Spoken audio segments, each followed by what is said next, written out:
A chronicle of the various Tyranid formations deployed during the demise of Rhadon Prime, the God Emperor's fortress world. In the Rhadon system, SEGMENTUM PACIFICUS, era INDOMITUS, compiled and evaluated by his most humble servant, Inquisitor FALRATH DRAKKSTEIN. ORDO XENOS, for your assessment of the further workings against the great Devourer. Discretion with this information is highly advised. Urgent steps towards the bolstering of the defense of nearby systems is required. Honored Inquisitorial Representative, the Fourth Tyrannic War has begun in earnest. This is a fact we cannot deny any longer. We are losing worlds all over his realm.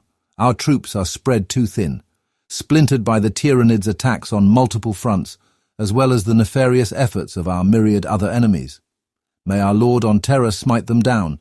With this chronicle, based on reports, logs and debriefings derived from my spy network in the Rhadon system, I intend to relay intelligence of great worth, lest the sacrifice of my assets used up during the weeks and months of the war for Rhadon Prime be for naught.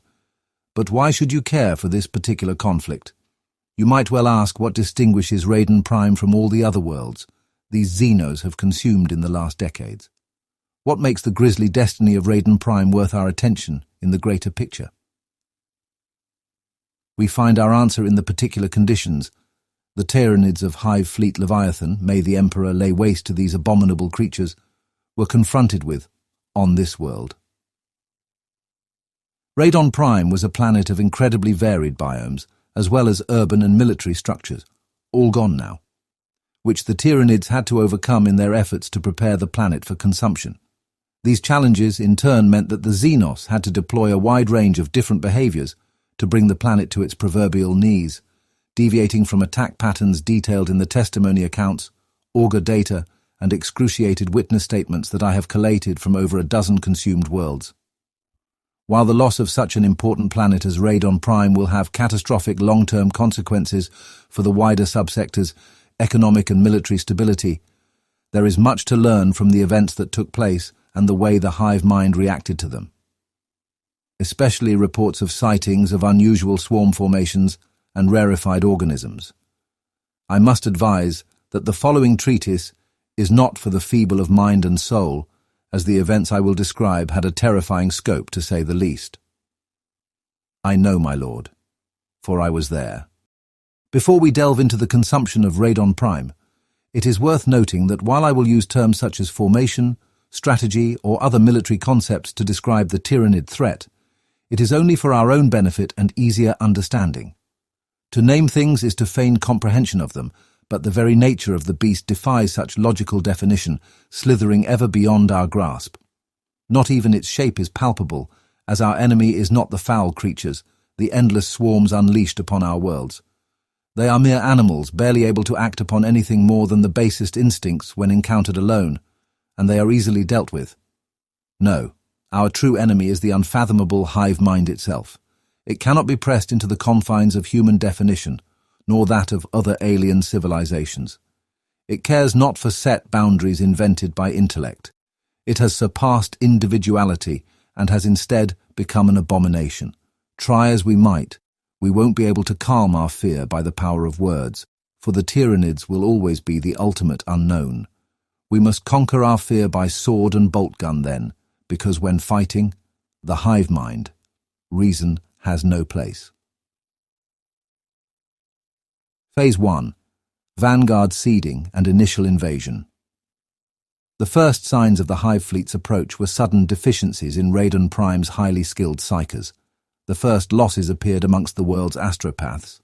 Several of them went insane in short order, babbling of wordless screeches in their heads, scratching off their scalps in the futile attempt to rip their own brains from their craniums. Rhadon Prime's planetary governor, Elisthul III, herself a highly decorated officer of the local Astra Militarum regiments, before she took over regency, knew what was coming. She immediately ordered the burnt-out psychers to be replaced by their most resilient peers, knowing very well that the planet's command network needed to withstand the mental onslaught that was about to hit it in full force. This was crucial for their survival. More astropaths were used up, as they sent desperate messages hurtling through the warp before their signals would be smothered by the oncoming shadow. Dozens of augury and vox stations of Rhadon Prime were set to high alert and churned out shorter-range calls, hailing for every patrol on the system's fringes to return and for every nearby planet to send reinforcements. From the first days, Ellis Thuld 30 knew that time was running out, the Tyranids were coming. Reports recovered from the ruins of enforcer precincts imply that soon after the initial effects of the approaching XENOS began to take hold, the first irregular disappearances amongst citizens and military personnel manifested, but the casualties seemed manageable. While the nearing hive ship seemed to have successfully slipped quite a few chameleonic pods with Vanguard organisms past the sophisticated auger systems of Rhadon Prime, most military-trained patrols and Adeptus Arbit's officers that ran into lictors or broods of genstealers were able to dispatch of this initial wave with minimal losses, reporting the XENOS to appear weakened and feeble. Later autopsy from salvaged carcasses indicated nitrogen poisoning, leading to the conclusion that these first organisms weren't fully prepared for Rhadon Prime's unusual atmospheric conditions. Despite the shadow in the warp thickening with each day, these early successes made for some careful optimism among the defenders, but the governor knew the true storm was yet to break. The compiled data suggests that at the same time, the first inner-system worlds received Rhadon Prime's pleas for help. Reinforcements made planetfall, and the defenders dug in and waited. When the bulk of the Tyranid bioships entered the Rhadon system, the true scope of the invasion became clear. My own ship, the Behemoth Bane, arrived just in time for me to witness hundreds of living ships pushing into the system, blotting out the stars. For now, I decided to remain passive. The Bane's cloaking devices hid it from Imperial augurs and the Tyranids alike as I watched the events unfold from the bridge. Do not mistake me for a coward, though. The task of the Inquisition, as you well know, is sometimes grim, and I held back so that I might resort to extreme measures later, should they become necessary.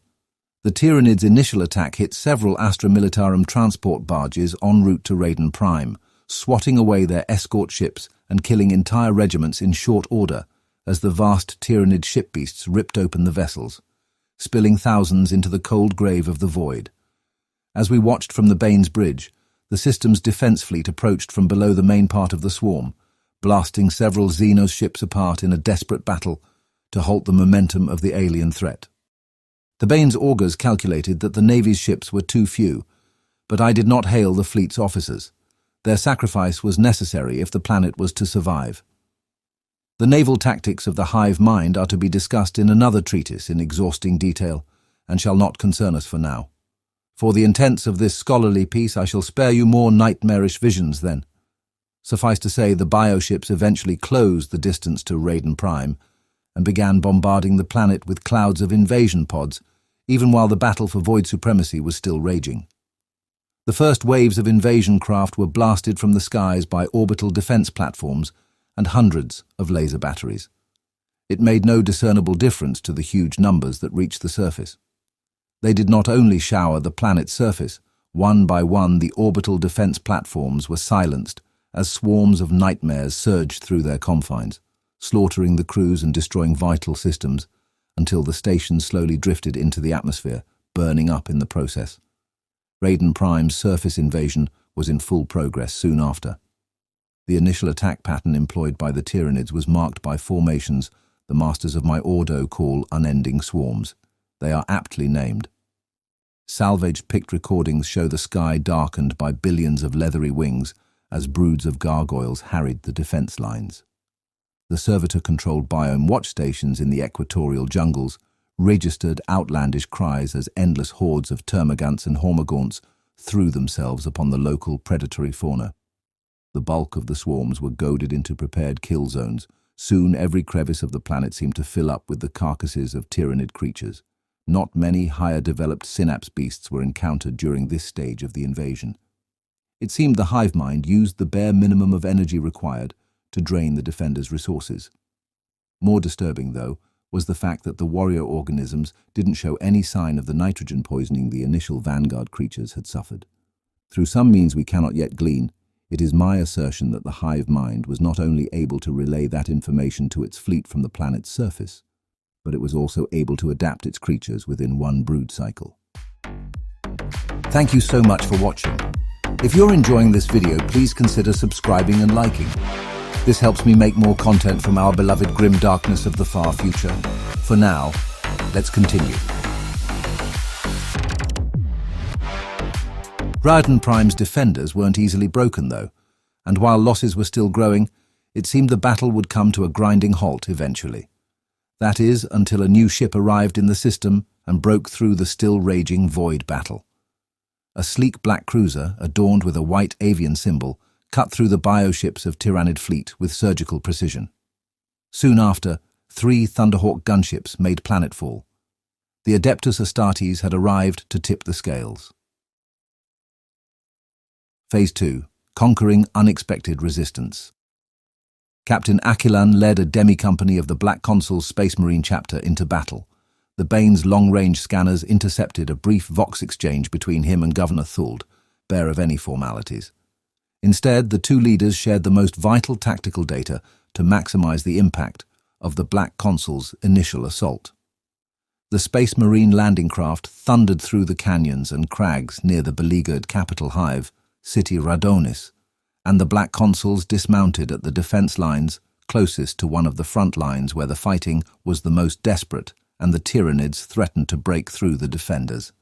Aquilon deployed his warriors interwoven with the Astra Militarum troops on the broad front. His strike force made heavy use of Infernus and Desolation squads. The resultant onslaught of superheated Promethium and superfrag missiles reaped a terrifying tally amongst the XENOS and appeared to repel the creatures.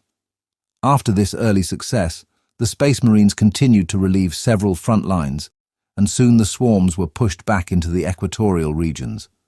The ravaged urban war zones became eerily silent, giving the defenders a brief respite, while the Imperial commanders started planning how to best use the momentum won by the Space Marines' arrival to turn their desperate planetary defense into an offensive maneuver. To drive out the invaders, the hive mind too, I believe, revised its own strategy. Its losses were immense, but so otherworldly are its workings that it did not care for the death of these organisms. Their biomass would eventually be assimilated back into the swarm once the planet had fallen. This was no easy prey, but the first assaults by the hive mind had taught it much. 2 major impediments had to be overcome if the XENOS wanted to win their prize. The Imperial command network, while stymied by the shadow in the warp, was still largely intact and helped the defenders coordinate to a larger degree than most prey worlds would be able to.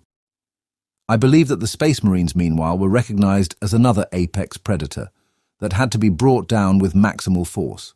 Thus ended the assaults of the unending swarms, which would have broken most planets. The hive mind had tested Rhadon Prime's defense and now triggered the deployment of 2 new formations. One of them was the rarely encountered and insidious Vanguard onslaught. The other is more well-known among my manifold contacts throughout the sector's martial academies, but no less feared, the aptly named Crusher Stampede. Unbeknownst to the Imperial forces fighting for the craggy continents and hive cities of Rhadon Prime, other events had played out in the planet's polar regions. As so often happens, mistrust and the lack of communication between the various Imperial institutions and its supposedly close allies would prove to be humanity's downfall. In the first days of the invasion, the Adeptus Mechanicus facilities in these cold and dark areas had eradicated several Vanguard organisms as well, but the hive mind's further approach in these areas was different. It seemed to realize that its campaign on the main continents proved ever more bloody, but the polar regions continued to be only lightly defended, so it soon amassed more Vanguard organisms there. One by one, the Tech Priest's facilities fell silent. The Thuld dynasty had turned a blind eye to the Mechanicus holdings for centuries. Now they had been conquered by the alien threat, and the hive mind had gathered its most insidious creatures in these inhospitable quarters. Now they advanced towards more important targets, perfectly adapted to local conditions and almost invisible. While the last wave of the unending swarms was butchered, the Vanguard onslaught had already turned its vile sights on command centers, vital outposts and communication facilities that dotted the canyons of Rhadon Prime's 2 main continents. Unseen, they had infiltrated those structures, lurking and waiting. The collated data recovered from the planet's ruins suggest a frightening level of coordination. As one, they struck in dozens of locations, deploying a seldom-encountered subtype of the Lictor bioform to counter the remaining psychers who had kept planetary communications running. Within hours, the military structure of Rhadon Prime was in complete disarray. The corpse of Governor Thuld herself was found in her private confines, surrounded by her slaughtered honor guard. The last Vox message I received from one of my agents leads to the conclusion that another Lictor subtype, the accursed Death Leaper, had played a vital role in her demise. With the communication networks failing, Captain Aquilon rallied the bulk of the defenders in the precincts of Hive Rhadonis, while Lieutenant Gelvin oversaw focused operations in the hopes to clear out the Vanguard organism infestation. The hive mind, unfortunately, is an insidious beast, and anticipated how its prey would react. Identifying the Space Marines as leader creatures, the others would cluster around like cattle. The next assault wasn't carried out from the surface. The earth shook and ruptured where the Imperial troops had manned the Aegis defense lines, revealing a score of monstrous burrowing creatures that quickly started to savage the dismayed defenders. Out of the cavernous holes stomped broods of carnifexes and other monstrosities, tearing into the defense lines as the Crusher Stampede's unstoppable charge brought its full weight to bear. The Space Marines' weaponry that had proven so effective against the last attack now did nothing to stop the ferocious beasts. It is well that wider knowledge of this battle has died with Rhadon Prime, for information on how fast the mighty warriors of the Black Consuls were torn apart, albeit selling their lives dearly, would surely have a demoralizing effect if it ever emerged. Phase 3. The Final Assault. Shaken by the murderous rampage of the Crusher Stampede, what survivors there were fell back into the upper levels of Hive Rhadonis. Across the planet, one Vox channel after another went silent as front lines were lost to the Tyranids. Captain Aquilon was still leading the final resistance of Rhadonis, bloodied yet unbroken, and tried to buy time for further reinforcements to reach Rhadon Prime before it was too late. The hive mind, its fleet still locked in orbital combat, must have sensed it had to break the planetary opposition once and for all. It perceived Captain Aquilon as the defender's linchpin, thus unleashing a terrifying synaptic nexus formation to destroy the prey's last hope. These are typically composed of the most potent synaptic creatures the swarm ships can produce, suffocating enemy resistance in a pall of mental static and crushing warriors in spectacular, if foul, bursts of energy. Even before the creatures broke through the bulkheads and hastily built barricades, the defenders must have felt deep in their hearts that death was inevitable, an insidious effect of this formation. When the Tyranids did break through, Captain Aquilon's defense was still remarkable. His last moments have been retained on a surveillance opaque recorder my agents could salvage from the airless ruins of Rhadonis. With the evidence at my disposal, I am left in little doubt that the hive mind had bred a creature with the specific task to destroy him after collecting enough data about his fighting style. It is truly frightening that this kind of adaptive behavior is possible so quickly. From the darkness beyond the burning and broken bulkheads stepped a non emissary, a terrifying creature towering over most of the other Tyranids. It did not roar a challenge of any kind, as we might want to imagine to make these events less alien. No noble duel occurred. Instead, it dispatched the Space Marine captain with contemptuous ease, predicting his every move, and did not spare him another look once his lifeless body fell to the ground. Phase 4. Assimilation and Conclusion. In the meantime, the Imperial Navy's losses in orbit were mounting, and as it became apparent that Rhadon Prime was lost, the ships fell back, making room for the Tyranids' monstrous bioships to close in and start feeding. Only now did I reveal the behemoth Bane's presence in the system, for there was one last potential answer to the Tyranid threat. As my ship approached, I ordered my Vox mistress to declare our position on every Adeptus Astartes level encrypted channel possible in the hopes of evacuating any surviving personnel of worth to the Imperium.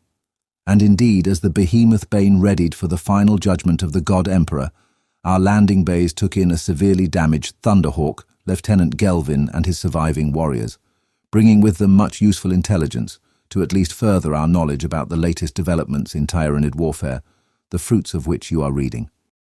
The nightmarish tales of their escape and the things they witnessed, on the other hand, are horror made manifest.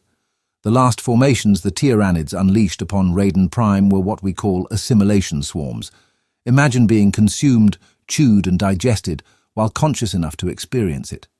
This is what it essentially means to face an assimilation swarm. Carpets of rippers spill over every surface of the planet, eating anything, dead or alive, resistant or not. In their midst, pyrovores bathe organic matter in highly corrosive acid for easier consumption, and lumbering haruspexes destroy everything and everyone in their path, shoveling the dead and living into their gaping mouths in their maddened hunger. To still live and fight in the final stages of a Tyranid invasion means to battle the very maw of the hive mind itself. It is a fight without any hope, a fight for naked survival, for just one more breath before the end comes. Why, you might wonder then, would I draw out this nightmare of any survivors on a planet's surface any longer than necessary? Why, if I have the ultimate might of Exterminatus at my fingertips?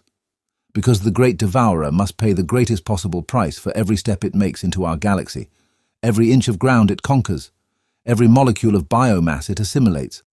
To defeat the hive mind, we ourselves must become as cold and uncaring as our enemy. Every resource the Tyranids expend to make a planet ready for consumption is made worthless when the planet is destroyed before its final assimilation. Every Imperial Guardsman that draws another breath, shoots another lasbolt, pierces another carapace with their bayonet, before succumbing shall cost the hive mind if we then denied its ultimate prize. Such were the justifications I made to myself, as I waited for the last Imperial signal on Rhadon Prime to die before I ordered the virus bombardment to commence. In the following devastation, another planet was lost for us, another piece of humanity's claim for power over the stars broken away forever. The surviving Tyranid ships, on the other hand, didn't show any reaction to the denial of their prey once the fires had died away. One by one, they drifted into the void, ready to begin their cycle anew. Thank you so much for watching. If you enjoyed this video, please consider subscribing and leaving a comment below.